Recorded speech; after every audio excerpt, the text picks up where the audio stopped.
boy suffered stepmother's beatings daily, until a canine dog did something that makes your skin crawl. The vast, unforgiving expanse of the West Texas plains shimmered under a sky so intensely blue it almost hurt to look at. Heat waves rose in visible currents from the cracked, sun-baked earth, distorting the horizon where distant flat-topped mesas stood like ancient slumbering giants. Dust, fine as powdered ochre, coated everything: the sparse, thorny mesquite, the faded paint of the isolated ranch house, and the dreams of 10-year-old Ethan, a boy whose spirit was being slowly eroded by a daily existence steeped in fear and silent torment.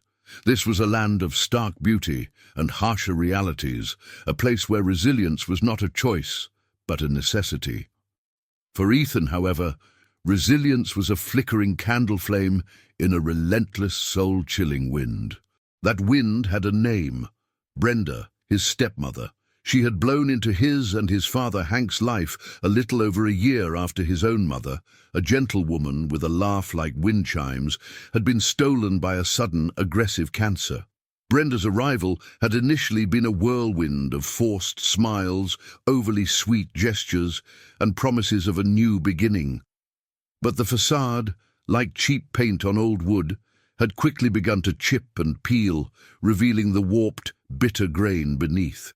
Hank, a long-haul trucker, was a ghost in Ethan's life, his presence fleeting, his absences stretching for weeks, sometimes months, across the desolate calendar of Ethan's childhood. It was in these vast stretches of his father's absence that Brenda's true colors bled through, staining every corner of Ethan's world. Her voice, once syrupy, now dripped with a venomous sarcasm that twisted his insides. Her touch, once feigning affection, now landed with the brutal efficiency of a seasoned tormentor. The sprawling ranch, with its endless sky and distant horizons, which should have been a playground for a boy's imagination, had instead become an inescapable, sun-scorched gulag. The beatings were a grotesque punctuation mark to his days. A dropped plate, a forgotten chore, a book read when he should have been weeding the desiccated garden, a look she misinterpreted as insolence, or, most terrifyingly, no reason at all, just the sudden, explosive overflow of the toxic bitterness that seemed to perpetually simmer within her. She was a connoisseur of cruelty, her methods varying from the swift, stinging slap of her calloused hand to the methodical, soul-crushing thrash of an old leather belt Hank kept hanging on a hook in the mudroom. Ethan learned the subtle shifts in her breathing, the tightening of her jaw, the almost imperceptible narrowing of her cold, pale eyes that presaged an outburst. He moved through the house like a phantom, a whisper of a boy, his primary skill the art of self-effacement. His small attic bedroom, stiflingly hot in the summer and freezing in the winter, was his only refuge. The walls were bare, save for a faded map of the world he'd found in a discarded schoolbook.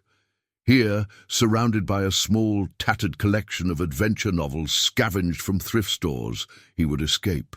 He'd journey with pirates on roiling seas, explore lost temples with daring archaeologists, and soar through an alien sky on the back of a winged beast. These heroes, unlike any adult in his real life, were brave, resourceful, and always eventually victorious. He would trace their routes on his map, his small, dirt-stained finger a hopeful compass, whispering their names like incantations against the darkness that seeped under his door. He had tried just once to reach out to his father. It was after a particularly vicious beating that had left a constellation of purple bruises blooming across his back. Hank was home for a rare weekend. With trembling courage, Ethan had lifted his shirt, his voice a tiny thread of hope.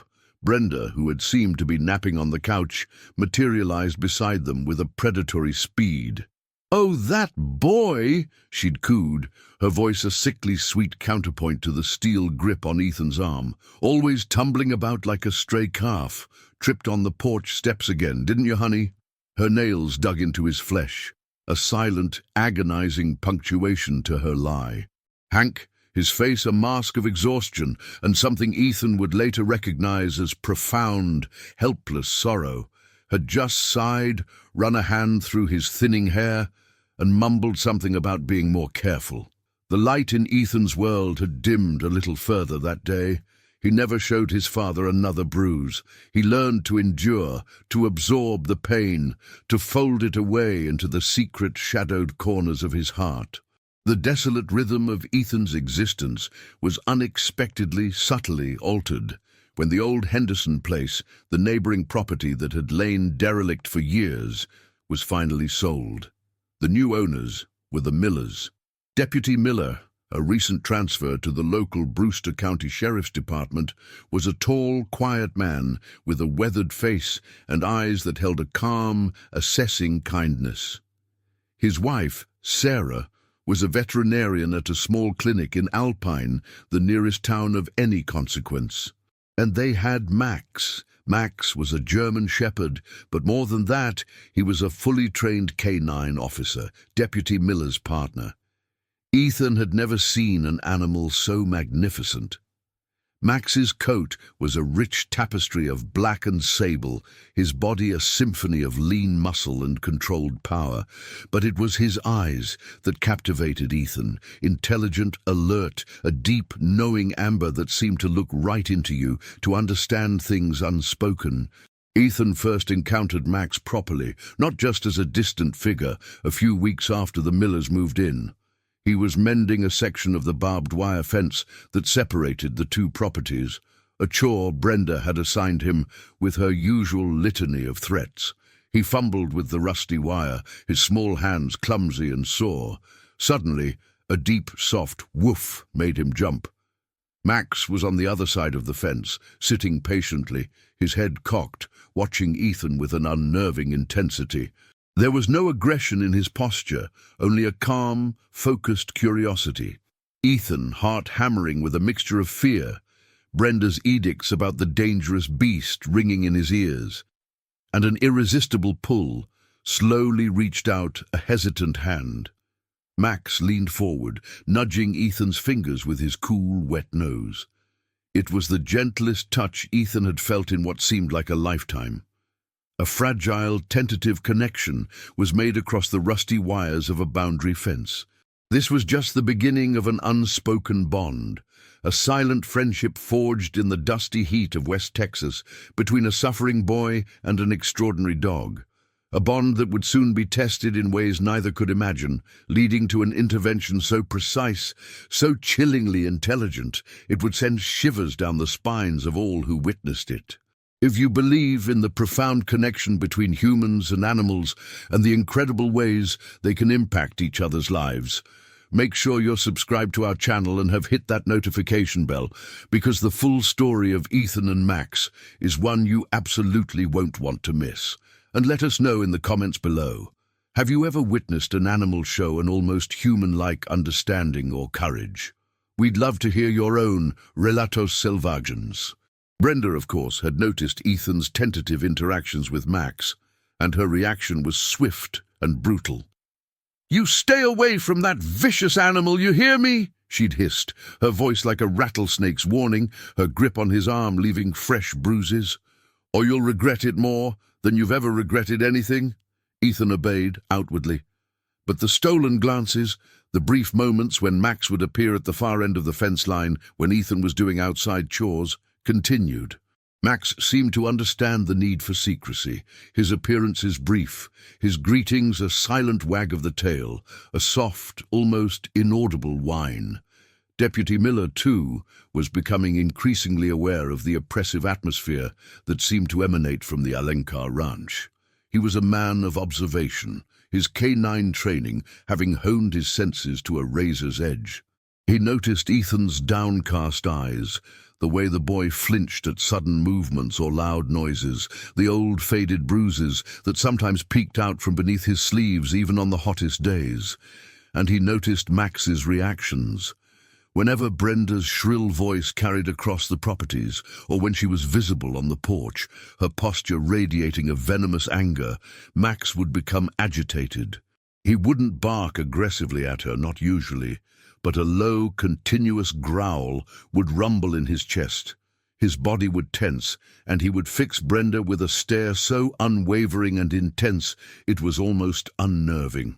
Miller knew his dog. Max was a highly disciplined canine, not prone to unprovoked aggression. His reactions to Brenda were a significant red flag. Miller tried, on several occasions, to engage Hank in conversation when the trucker was home. He'd talk about the weather, local news, ask about his rig, subtly trying to gauge the man, to understand the dynamics of the household. Hank was polite, but distant, his eyes clouded with a perpetual weariness. He'd offer non-committal answers, his gaze often drifting towards his own house with a flicker of something Miller couldn't quite decipher. Fear? Resignation? Shame? Conversations with Brenda were even more fruitless. She was a fortress of brittle smiles and thinly veiled hostility, deflecting any personal questions with an icy politeness that brooked no further intrusion. Miller was a lawman, but he had no concrete evidence, no formal complaint. He could only watch, wait, and trust the instincts of his canine partner. The pattern of abuse continued, a grim, unspoken rhythm to Ethan's days. There were good days where Brenda's cruelty was confined to neglect and sharp, cutting words. And there were bad days where her rage would boil over, and the small utility room at the back of the house, windowless and soundproofed by its thick old walls, would become Ethan's personal hell. He learned to dissociate, to send his mind to the far-off lands in his adventure books, while his body endured the storm of her fury. He wondered if the heroes in his books ever felt this bone-deep ache of hopelessness, this suffocating fear. One particularly sweltering August afternoon, the heat seemed to amplify Brenda's already volatile temper. Hank was due back from a long haul the next day, and Brenda was always worse in the days leading up to his return, a strange mixture of agitation and resentment. The trigger for her explosion this time was a glass of iced tea Ethan had accidentally spilled on the worn linoleum floor of the kitchen. A small accident, easily cleaned. But for Brenda, it was a personal affront, a deliberate act of defiance. "You useless, clumsy oaf!" she shrieked, her voice cracking. She grabbed Ethan by the arm, her fingers like vices, and began dragging him towards the utility room. "I've had it with you. You're going to learn some respect today, you ungrateful little brat." Ethan struggled, a desperate whimpering sound escaping him. He knew this was going to be one of the worst ones. He could see it in the manic glint in her eyes. As she fumbled with the rusty bolt on the utility room door, Max, on the other side of the property fence, with Deputy Miller, who was doing some yard work, suddenly went rigid. His ears shot up, his head snapped towards the Alencar house, and a low, guttural growl, far more intense than usual, erupted from his chest.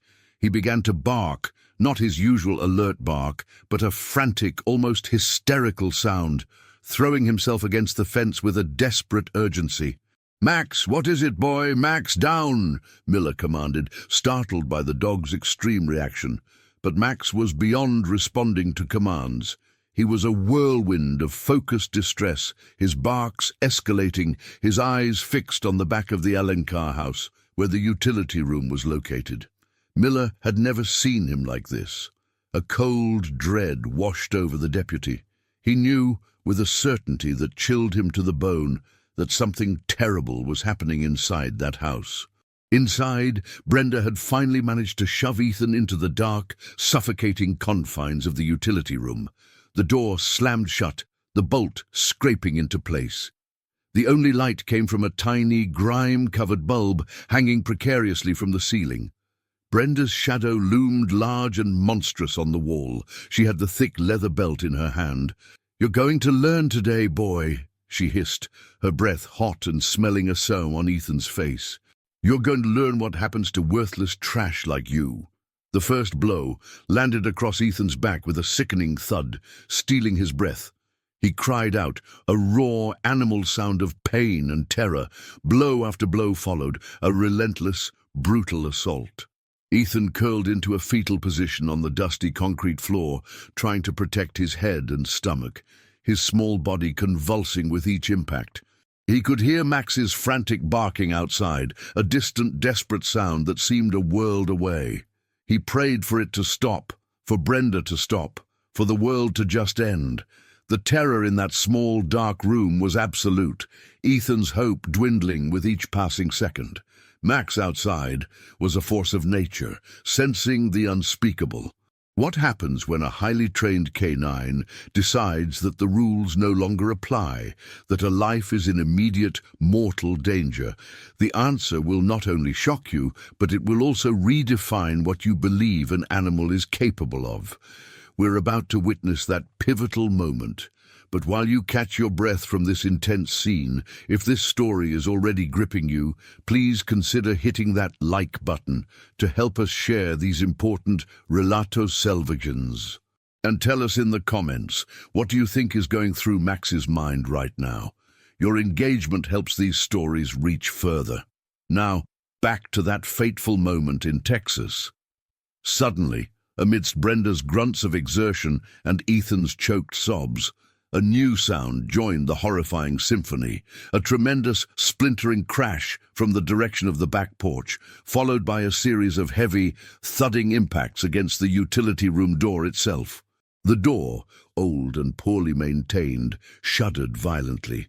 Brenda paused mid-strike, a look of confusion, then dawning alarm spreading across her flushed face. "What in the—" she began, but her words were cut off by another deafening crash.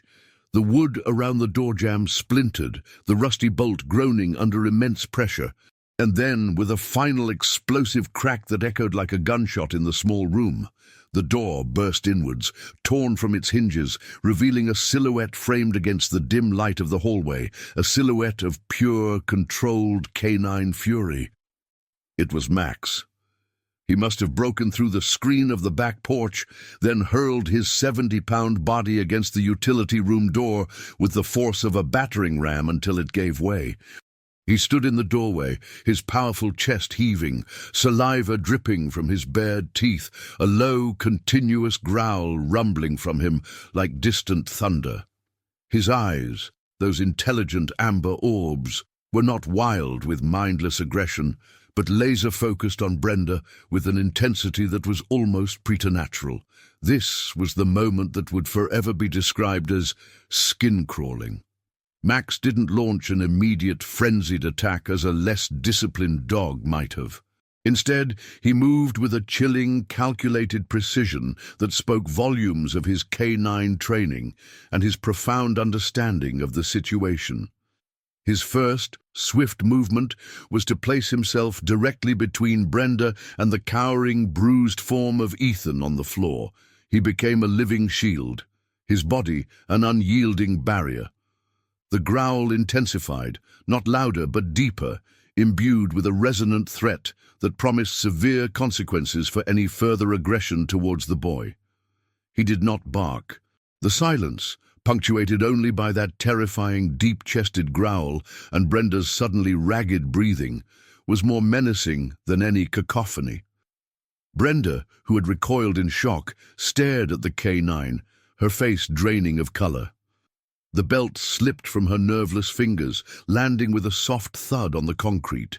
She had dealt with aggressive dogs before in her troubled past. A well-aimed kick or a loud shout usually sent them scurrying. But this was different. This was not a stray cur. This was a trained canine, an animal exuding an aura of controlled power and unwavering resolve. There was a sentience in Max's eyes, a clear, cold judgment that stripped away her rage and left her confronting a primal fear she hadn't known she possessed.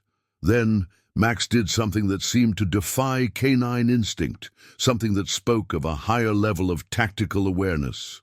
Without taking his burning gaze off Brenda, he made a tiny, almost imperceptible movement with his head, a slight backward tilt towards Ethan, accompanied by a soft, almost inaudible whine, a sound completely different from the menacing growl he directed at the woman. It was a clear, unmistakable signal. "Get behind me, kid. You're safe now." Ethan, despite his pain and terror, understood. He had seen Max work with Deputy Miller, seen that incredible focus and intelligence. He scrambled on hands and knees, his small body aching, and huddled behind Max's strong, warm flank, burying his face in the dog's thick fur, a wave of almost unbearable relief washing over him. With Ethan now shielded, Max took a single deliberate step towards Brenda. His movement was not a lunge, but a slow, inexorable advance, like a tide of justice.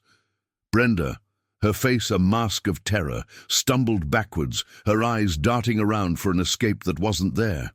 She was trapped by the very force she had unleashed through her cruelty. Max then let out one short, sharp, explosive bark. It wasn't a bark of fear or frenzy, it was a bark of absolute authority, a canine stand-down command, delivered with such force that Brenda physically flinched, letting out a small involuntary cry, her eyes wide with a terror that mirrored what Ethan had felt so many times.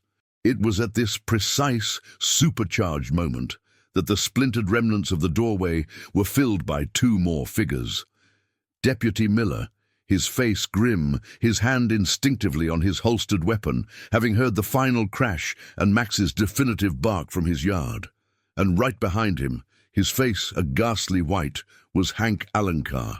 He had gotten a call from Miller about Max's extreme agitation, a call that had confirmed a sickening premonition that had made him turn his rig around and race home, his heart pounding with a dread he hadn't allowed himself to acknowledge for too long.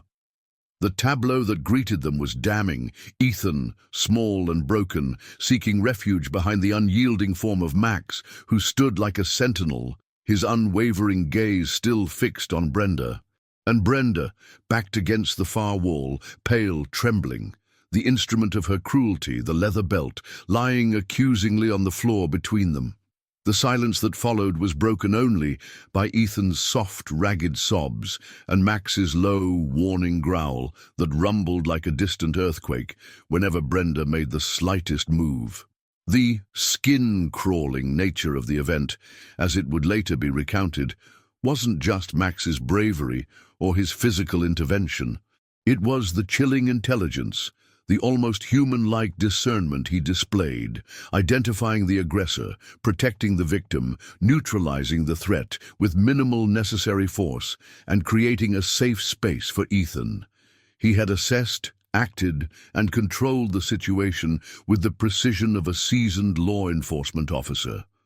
The unraveling of Brenda's abusive reign was swift and decisive. Deputy Miller, a seasoned officer, knew exactly how to handle the situation. He separated everyone, his first priority being Ethan's immediate safety and medical assessment. Hank, confronted with the undeniable brutal evidence of his son's suffering and his own devastating failure to protect him, finally broke. His carefully constructed dam of denial and avoidance crumbled, replaced by a raw, agonizing wave of guilt, shame, and a belated but fiercely protective paternal rage.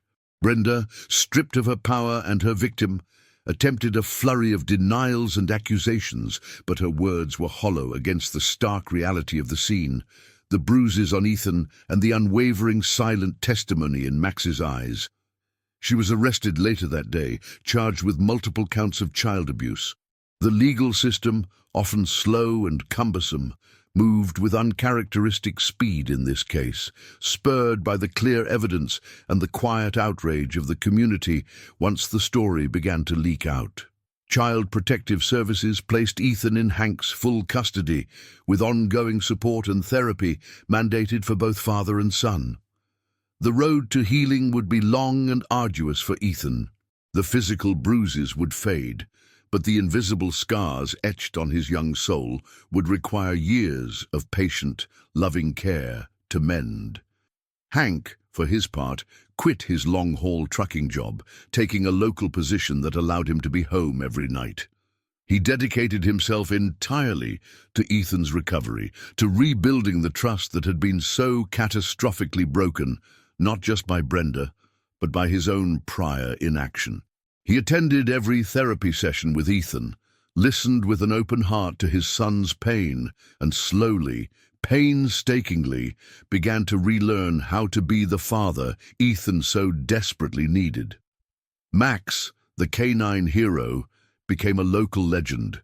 His story, and the footage from Deputy Miller's body cam, which captured the final moments of the intervention, ethically redacted to protect Ethan's privacy before any limited release for training purposes, served as a powerful training tool for canine units across the state, showcasing the incredible potential of these animals when their training is paired with their innate intelligence and protective instincts. Ethan's bond with Max became his lifeline. Deputy Miller and his wife Sarah, understanding the profound connection, welcomed Ethan into their home and their lives as much as possible.